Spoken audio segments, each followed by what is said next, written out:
Hi hello ನಮಸ್ತೆ friends, ನೀವು ನೋಡ್ತಾ ಇದ್ದಾರೆ tech world with Panika YouTube channel. Friends, ಇವತ್ತಿನ ಕರ್ನಾಟಕ ಕಟ್ಟಡ ಮತ್ತು ಇತರ ನಿರ್ಮಾಣ ಕಾರ್ಮಿಕ ಕಲ್ಯಾಣ ಮಂಡಳ ವತಿಯಿಂದ ಉಚಿತವಾಗಿ ಹೊಲಿಗೆ ಯಂತ್ರ ನೀಡುವಂಥ ಮತ್ತು ಅದರ ಜೊತೆಗೆ ಉಚಿತವಾಗಿ ಕಾರ್ಮಿಕರಿಗೆ ಕಿಟ್ಗಳು ನೀಡುವಂಥ ಒಂದು ಅರ್ಜಿನ ಆಹ್ವಾನ ಮಾಡಲಾಗಿದೆ. ಹಾಗಾದರೆ ಬನ್ನಿ ಫ್ರೆಂಡ್ಸ್, ಯಾರಿಗೆ ನೀಡ್ತಾರೆ ಮತ್ತು ಲಾಸ್ಟ್ ಡೇಟ್ನ ಎಕ್ಸ್ಟೆಂಡ್ ಮಾಡಿಕೊಟ್ಟಿದ್ದಾರೆ, ಆ ಬಗ್ಗೆ ಸಂಪೂರ್ಣ ಮಾಹಿತಿ ತಿಳಿಸ್ಕೊಡ್ತಾ ಹೋಗ್ತೀನಿ. ತಪ್ಪು ಸ್ಕಿಪ್ ಮಾಡೋದು ಪೂರ್ತಿಯಾಗಿ ನೋಡಿ. ಹಾಗೆ ನಿಮಗೆ ಇಷ್ಟ ಆದರೆ ಒಂದು ಲೈಕ್ ಶೇರ್ ಸಬ್ಸ್ಕ್ರೈಬ್ ನೋಡಿ. ಫ್ರೆಂಡ್ಸ್, ಮಾನ್ಯ ಕಾರ್ಮಿಕ ಸಚಿವರು ಮತ್ತು ಮಂಡಳಿ ಅಧ್ಯಕ್ಷರು ಉಚಿತವಾಗಿ ಕಾರ್ಮಿಕರಿಗೆ ಕಿಟ್ಗಳನ್ನ ನೀಡಬೇಕು ಎಂಬ ಒಂದು ಅಭಿಲಾಷೆ ಇಟ್ಟುಕೊಂಡು ಕಾರ್ಯಕ್ರಮವನ್ನು ಕೂಡ ಆಯೋಜನೆ ಮಾಡಿದರು. ಆ ಲಾಸ್ಟ್ ಡೇಟ್ ಕೂಡ ಮುಗಿದೋಗಿತ್ತು. ಈಗ ಏನಪ್ಪ ಅಂದರೆ ಮಾನ್ಯ ಕಾರ್ಮಿಕ ಸಚಿವರ ಏನಪ್ಪ ಅಂದರೆ ಅವರಿಗೆ ರಿಕ್ವೆಸ್ಟ್ ಮಾಡಿಕೊಂಡ್ರು. ಸೊ ಅದೇನಪ್ಪ ಅಂದರೆ ನಾವು ಆನ್ಲೈನ್ ಮುಖಾಂತರ ಅರ್ಜಿ ಸಲ್ಲಿಸಿ ಏನು ಮಾಡಿದ್ದೀವಿ, ಮತ್ತು ಅದ್ರ ಜೊತೆಗೆ ಅರ್ಜಿ ಸಲ್ಲಿಕೆ ದಿನಾಂಕಗಳನ್ನು ಕೂಡ ನೀವೇನೆಂದರೆ ಖುದ್ದಾಗಿ ಬಂದು ಅರ್ಜಿ ಸಲ್ಲಿಸಲಿಕ್ಕೆ ಹೇಳಿದ್ದೀರಾ.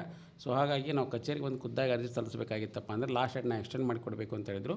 ಸೊ ಈಗ ಅದ್ರ ಪ್ರಕಾರ ಅಧಿಕೃತವಾಗಿ ಲಾಸ್ಟ್ ಡೇಟ್ನ ಕೂಡ ಎಕ್ಸ್ಟೆಂಡ್ ಮಾಡಿ ಆದೇಶವನ್ನು ಕೂಡ ಕೊಟ್ಟಿದ್ದಾರೆ. ಎಲ್ಲಿ ಬರುತ್ತೆ ಅನ್ನೋದು ತಿಳಿಸ್ಕೊಡ್ತಾ ಹೋಗ್ತೀನಿ ನೋಡಿ. ಫ್ರೆಂಡ್ಸ್, ಕರ್ನಾಟಕ ಸರ್ಕಾರ ಕಾರ್ಮಿಕ ಇಲಾಖೆ ಕಾರ್ಮಿಕ ನಿರೀಕ್ಷಕರ ಕಚೇರಿ ಜಮಖಂಡಿ ಇರುತ್ತೆ. ಜಮಖಂಡಿಯವ್ರ ಕಡೆಯಿಂದ ನೋಂದಾಯಿತ ಕಟ್ಟಡ ಕಾರ್ಮಿಕರ ಸುರಕ್ಷತೆ ಕಿಟ್ಗಳನ್ನ ವಿತರಣೆ ಮಾಡಲಿಕ್ಕೆ ಅರ್ಜಿನ ಆಹ್ವಾನ ಮಾಡಲಾಗಿದೆ. ಇಲ್ಲಿ ಕಾರ್ಮಿಕ ಇಲಾಖೆ ಮತ್ತು ಕಟ್ಟಡ ಕಾರ್ಮಿಕರ ಇತರ ನಿರ್ಮಾಣ ಕಾರ್ಮಿಕ ಕಲ್ಯಾಣ ಮಂಡಳಿ ವತಿಯಿಂದ ನೋಂದಣಿಯಾಗಿ ಗೌಂಡಿ ಸಹಾಯಕ ಮತ್ತು ಸಹಾಯಕ ಫಲಾನುಭವಿಗಳಿಗೆ ಸುರಕ್ಷಾ ಕಿಟ್ಗಳನ್ನ ವಿತರಣೆ ಮಾಡಲಿಕ್ಕೆ ಅರ್ಜಿನ ಆಹ್ವಾನ ಮಾಡಲಾಗಿತ್ತು. ಅರ್ಜಿ ಸಲ್ಲಿಕೆಗೆ ಏನಪ್ಪ ಅಂದರೆ ಒಂದು ಷರತ್ತುಗಳನ್ನು ವಿಧಾನ ಮಾಡಲಿದ್ದು ಏನಪ್ಪ ಅಂದರೆ ಮಂಡಳಿ ನೋಂದಣಿಯಾಗಿ 1 ವರ್ಷ ಆಗಿರಬೇಕಾಗಿತ್ತಂದರೆ ನೀವು ನೋಂದಾಯಿತ ಕಟ್ಟಡ ಕಾರ್ಮಿಕರಾಗಿ ಕಾರ್ಮಿಕ ಕಾರ್ಡ್ನ ಮಾಡಿಸ್ಕೊಂಡು ಅರ್ಜಿ ಸಲ್ಲಿಕೆಗಿಂತ ಮುಂಚೆ 1 ವರ್ಷ ಕಂಪ್ಲೀಟ್ ಆಗಿರಬೇಕಾಗುತ್ತೆ. ಕಟ್ಟಡ ಕಾರ್ಮಿಕರ ಕಾರ್ಡ್ನಲ್ಲಿ ಕಡ್ಡಾಯವಾಗಿ ಕೆಲಸ ಸ್ವರೂಪವನ್ನು ಗೌಂಡಿ ಸಹಾಯಕ ಮತ್ತು ಸಹಾಯಕಿ ಅಂತಲೇ ನೋಂದಣಿ ಆಗಿರಬೇಕು ನೀವು ಕಾರ್ಮಿಕ ಕಾರ್ಡ್ನಲ್ಲಿ.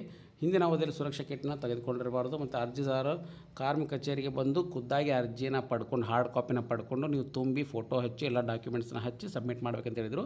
ಸೊ ಇದಕ್ಕೆ ಸ್ವಲ್ಪ ಟೈಮ್ ತೊಗೊಳುತ್ತೆ. ಹಾಗಾಗಿ ನಮಗೆ ಲಾಸ್ಟ್ ಡೇಟ್ನ ಎಕ್ಸ್ಟೆಂಡ್ ಮಾಡಬೇಕಂತೇಳಿ ಕೂಡ ಸಾಕಷ್ಟು ಜನ ಏನಪ್ಪ ಅಂದರೆ ಕಾರ್ಮಿಕರು ಕೂಡ ರಿಕ್ವೆಸ್ಟ್ ಮಾಡ್ಕೊಂಡಿದ್ದರು. ಸೊ ಅದರ ಪ್ರಕಾರ ಈಗ ಏನಪ್ಪ ಅಂದರೆ ನೋಂದಣಿಯ ಲಾಸ್ಟ್ ಡೇಟ್ನ ಕೂಡ ಎಕ್ಸ್ಟೆಂಡ್ ಮಾಡಿಕೊಟ್ಟಿದ್ದಾರೆ. ಕಟ್ಟಡ ಕಾರ್ಮಿಕರ ಮೊದಲನೆಯಿಂದ ಹಿಡ್ಕೊಂಡು ಇಲ್ಲಿವರೆಗೆ ಚಾಲ್ತಿ ಇರ್ತಕ್ಕಂಥ ಈ ಕಾರ್ಡು ಎಲ್ಲ ಕಾರ್ಮಿಕರ ಕಾರ್ಡ್ನ ಒಂದು set xerox, Aadhaar card xerox, ಇತ್ತೀಚಿನ 2 ಪಾಸ್ಪೋರ್ಟ್ ಸೈಜ್ ಫೋಟೋ ಬೇಕಾಗುತ್ತೆ. ಸೊ ಅರ್ಜಿ ಸಲ್ಲಿಕೆ ಪ್ರಾರಂಭ ಡಿಸೆಂಬರ್ 15, 2025ರಿಂದ ಡಿಸೆಂಬರ್ 25, 2025 ಕೂಡ ಅರ್ಜಿನ ಸ್ವೀಕರಣೆ ಮಾಡ್ತಾರೆ.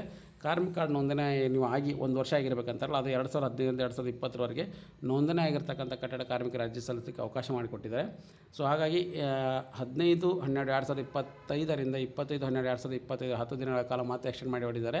ಸೊ ಯಾರು ಸುರಕ್ಷಾ ಕಿಟ್ಗಳು ಬೇಕಾಗುತ್ತೆ ಅವ್ರು ಖುದ್ದಾಗಿ ಅರ್ಜಿನ ಪಡ್ಕೊಂಡು ಎಲ್ಲಿ ಪಡ್ಕೋಬೇಕಪ್ಪ ಅಂತಲೂ ಹೇಳ್ತೀನಿ ನೋಡಿ. ಫ್ರೆಂಡ್ಸ್, ಖುದ್ದಾಗಿ ಎಲ್ಲಿ ಬರಬೇಕಂದ್ರೆ ನೀವು ಕಾರ್ಮಿಕ ನಿರೀಕ್ಷಕರ ಕಚೇರಿ ಜಮಖಂಡಿ ಇರುತ್ತಾ, ಜಮಖಂಡಿ ಇಲ್ಲಿ ಬಂದು ಕಾರ್ಮಿಕ ಇಲಾಖೆ ಜಮಖಂಡಿ ಇಲ್ಲಿ ಬಂದು ಅರ್ಜಿನ ಪಡ್ಕೊಂಡು ಸುರಕ್ಷಾ ಕಿಟ್ಗಳು ಬೇಕು ಅಂತ ಅರ್ಜಿನ ಭರ್ತಿ ಮಾಡಿ ಕೊಟ್ಟರೆ ಅದು 2015ರಿಂದ 2020ರೊಳಗೆ ನೀವು ನೋಂದಾಯಿತ ಕಟ್ಟಡ ಕಾರ್ಮಿಕರಾಗಿ ಚಲಾವಣೆ ಇತ್ತಪ್ಪ ಅಂದರೆ ಈಗ ಪ್ರೆಸೆಂಟ್ಲಿ. ಸೊ ಅವರಿಗೆಲ್ಲರೂ ಕೂಡ ಉಚಿತವಾಗಿ ಏನಪ್ಪ ಸುರಕ್ಷಾ ಕಿಟ್ಗಳನ್ನ ಕೂಡ ಒದಗಣೆ ಮಾಡ್ತಾರೆ. ಸೊ ಹಾಗಾಗಿ ಇದೊಂದು ಬಿಗ್ ಅಪ್ಡೇಟು. ಸೊ ಸಾಕಷ್ಟು ಮಂದಿ ಕೂಡ ಕೇಳ್ತಾ ಇದ್ರು ಏನಪ್ಪ ಅಂದರೆ ಸುರಕ್ಷಾ ಕಿಟ್ಗಳಿಗೆ ಅರ್ಜಿ ಲಾಸ್ಟ್ ಡೇಟ್ ಎಕ್ಸ್ಟೆಂಡ್ ಆಗಿದೆ, ಏನು ಎಲ್ಲಿ ಕೊಡಬೇಕು, ಎಲ್ಲಿ ಏನೇನು ಡಾಕ್ಯುಮೆಂಟ್ಸ್ ಹಚ್ಚಬೇಕು ಅಂತ ಇದ್ದರು. ಸೊ ಅವನ್ನೆಲ್ಲ ಈ ವಿಡಿಯೋದಲ್ಲಿ ತಿಳಿಸ್ಕೊಟ್ಟಿದ್ದೀನಿ ಅಂತ ಭಾವಿಸ್ತಾ ಇದ್ದೀನಿ. ಸೊ ಇದು ಲೇಟೆಸ್ಟ್ ಆಗಿರ್ತಕ್ಕಂಥ ಬಿಗ್ ಅಪ್ಡೇಟು. ಪ್ರತಿದಿನದ ಈ ಥರದ ಅಪ್ಡೇಟ್ಗೋಸ್ಕರ ಚಾನಲ್ ಸಬ್ಸ್ಕ್ರೈಬ್ ಮಾಡಿ, ಹಾಗೆ ನಿಮ್ಮ ಫ್ರೆಂಡ್ಸ್ ಕೂಡ ಶೇರ್ ಮಾಡಿ. ಎಲ್ಲ ಕಾರ್ಮಿಕರಿಗೆ ಮತ್ತು ಬೇರೆ ಬೇರೆ ವಿವಿಧ ಇರ್ತಕ್ಕಂಥ ಅಪ್ಡೇಟ್ಗಳನ್ನ ತಿಳಿಸ್ತಾ ಬರ್ತೀನಿ. ಸೊ ನನ್ನ ಚಾನಲ್ ಸಬ್ಸ್ಕ್ರೈಬ್ ಮಾಡ್ಕೊಳ್ಳಿ. So and finally thanks for watching the video.